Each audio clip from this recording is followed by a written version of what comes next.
Kamusta mga kaibigan? Kamakailan lang, nung nag-drive kami mula Dammam Khobar papuntang Riyadh, may nakita kaming super sarap na shawarma restaurant sa isang stopover. Mga 1 oras at 30 minuto mula sa Khobar sa Fuelway Rest Area. Yan, yung fuel station na may McDonald's at iba pang establishments nearby. Perfect na pahinga spot. Pero ang tunay na highlight doon ay yung shawarma nila. Grabe, sobrang fresh at masarap. Paano ba nila inihahanda? Una, pumipili sila ng premium na karne, chicken o beef na marinated ng mahabang oras sa special spices, garlic at secret sauce nila para sumabsorb talaga ang lasa. Tapos, ini-grill nila sa vertical rotisserie ng dahan-dahan para maging juicy at tender ang meat habang nagiging crispy yung labas.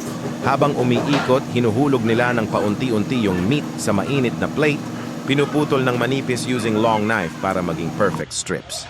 Tapos nilalagyan ng sariwang veggies, crisp lettuce, kamatis, sibuyas at pickles, saka may garlic sauce, tahini o yogurt sauce at konting chili para may kick.